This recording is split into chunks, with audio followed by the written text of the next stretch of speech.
Bismillah, alhamdulillah, va salatu va salamu ala rasulillah, Muhammadin va ala alihi va sahbihi va man valahu va ba'd. Alloh taolaning madadi bilan inshaalloh bugun arab tili darslarimizning navbatdagi 17-sonini boshlaymiz va bu darsimizda siz azizlar bilan Mabda qiroat kitobining 33-darslarini o'rganib chiqamiz. Matnni o'qib eshittiraman. Anti taqra'ina kathiran ya Fatimatu. Anti taqra'ina kathiran ya Fatimatu. Sen ko'p o'qiyapsan ey Fatima. Iqra'i kitabaki ya binti. Iqra'i kitabaki ya binti. Kitobingni o'qi ey qizim. Ar-rajulul karimu yakunu mahbuban var-rajulul bakhilu yakunu baghidan. Ar-rajulul karimu yakunu mahbuban var-rajulul bakhilu yakunu baghidan.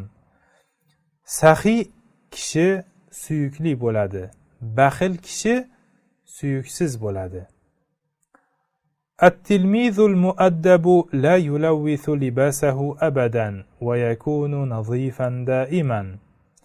At-tilmizul muaddabu la yulawwithu libasahu abadan wa yakunu nadhifan da'iman.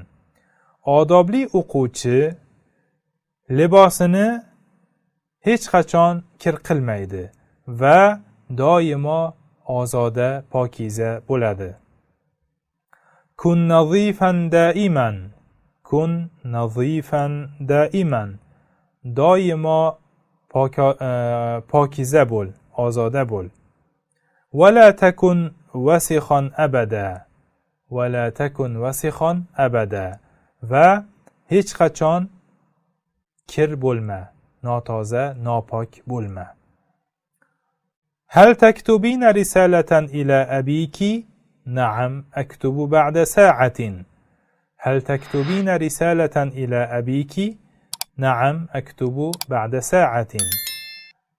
Otangga xat, dadangga xat yozasanmi? Ha, bir soatdan keyin yozaman.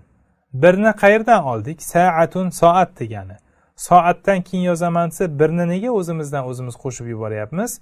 Chunki biz aytgan edik, sifatlarda bir soni sifat qilib aytilishi kerak bo'lgan o'rinlarda tushirib ketiladi va biz o'shanaqa o'rinlarda birni o'zimiz tarjimada o'rniga qo'yib aytamiz deb misol tariqasida yozgan edik.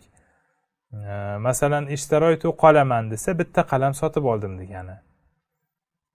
3 taga o'tgandan keyin bu sanoq haqida gapirganimizda batafsil tushirgan edik. 3 tadan boshlangandan sonini aytish shart bo'lib qolar edi. Hal tadhhabina ma'i ila al-hadiqati ya sa'idatu?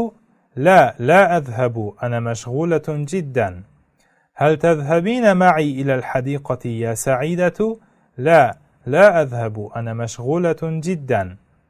Ey Saida, men bilan birga boqqa borasanmi? Yo'q, bormayman. Men juda mashg'ulman.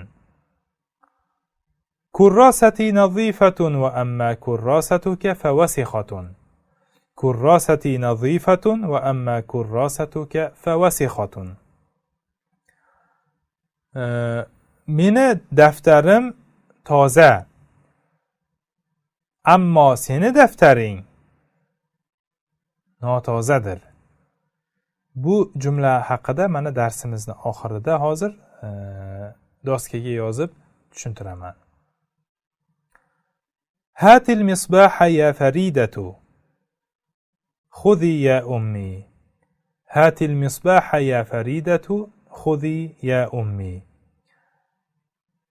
Chiroqni ber ey Farida. Oling ey onam. E'tibor bering, onaga, otaga aytilganda buyruq fe'llari bir xil shaklda aytilyapti. Muzakkar muannasligiga qarab o'zgaradi, lekin bizni o'zbek tilidagidek odob yuzasidan ota-ona sizlanmaydi arab tilida. Sen deb tarjima qilib ketyapmiz. Ustozga, otaga, onaga, boboga, hammasiga arab tilida xuddi mana rus tilidagi yoki mana turk bo'lsin va hokazo tillardagidek ota-ona o'zidan yoshi kattalarga siz deb emas, arab tilida sen deb murojaat qilinadi, lekin biz shuni o'zbek tiliga o'girganimizda sen deb emas, siz deb tarjima qilib ketyapmiz. Ishrobi shayaki. ishrobi shayaki, choyingni ich. Mindilun nazifun, mindilun nazifun, toza dastro'mol. Hatil furshata amsah libasi, hatil furshata amsah libasi, cho'tkani ber, kiyimimni artaman. Bu albatta kiyim cho'tka haqida ketyapti gap. Anti tajtahidina kathiran ya fahimatu, anti tajtahidina kathiran ya fahimatu, sen ko'p harakat qilyapsan ey fahima. Mana tajtahidu yajtahidu fe'lini tajtahidinaga o'zgartirib yozyapti muallif rahimahulloh. Yuqorida taktubinani bergan edi. Bu bilan ishora qilyaptiki, boshqa fe'llarni ham ikkinchi shaxsni muannasiga ishlatmoqchi bo'lsak, mana shu tartibda oxirida o'sha nundan oldin bitta yo qo'shib yasashing mumkin deb, yoki yo va nunni qo'shib yasashing mumkin deb ko'rsatib berib ketyapti. Hujratun nazifatun, hujratun nazifatun, toza xona. Hujratuka vasixatun, hujratuka vasixatun, sening xonang notoza. Fatimatu tilmizatun muaddabatun jiddan, la tuwassixu libasaha abadan wa takunu nazifatan daiman. Fatimatu tilmizatun muaddabatun jiddan, la tuwassixu libasaha abadan wa takunu nazifatan daiman. Fatima juda odobli o'quvchi, kiyimlarini aslo kir qilmaydi va doimo ozoda bo'ladi. Mana shu bilan matn tugadi. Yuqorida aytgan ammoga tegishli grammatik qoidamizni doskaga yozib tushuntiraman. Doskaga yozishdan oldin ammo haqida og'zaki qisqacha tushuntirish berib o'taman. Ammo doim ega va kesimli bir gapga kirib, egadan oldin aytiladi va kesimdan oldin fa qo'shimchasi bilan keladi. Bu haqda mana bugungi misolimizni yozishimiz mumkin. Mana bu yerda ammo so'zi qaysi so'zni oldida kelsa, shu so'z ega deyiladi. Gapni egasi. Ega deyapman, o'zi aslida oldingi nimalarimiz, darslarimizda tushuntirganimizdek, bu tushuntirish uchun ega deyapman. Buni arab tilidagi nomi mubtado deb ataladi. Mubtado. Mana shu mubtadodan oldin keladi. Ya'ni hozircha ega deb turamiz. Egadan oldin keladi ammo va gap davom etib kelib kesimdan oldin fa qo'shimchasi keladi. Bu fa mana shu ammoni o'rtog'i deylik. Ammo bilan birga keladi doim. Fa'dan keyingi so'z esa kesim bo'ladi. Buni ham kesimni o'zbekcha tushuntirish uchun aytayapmiz. Bu aslida arab tilidagi nomi xabar bo'ladi. Xabar. Bu mubtado, bunisi xabar deyiladi. Hozircha tushunish uchun ega kesim deb turamiz. Ammo egadan oldin keladi va gap davom etib, agar uzunroq bo'lishi mumkin, hozir biznikida qisqagina, egadan boshqa narsa yo'q. Gap davom etib kelib, kesim boshlanadigan joyda fa so'zi keladi. Mana shundan arab tilidagi ega kesimni ajratib olishimiz juda ham oson bo'ladi agar gapimiz ammo bilan boshlangan bo'lsa. Ammodan keyingisini to'g'ridan to'g'ri ega deb aytib qo'yamiz, ya'ni mubtado deb.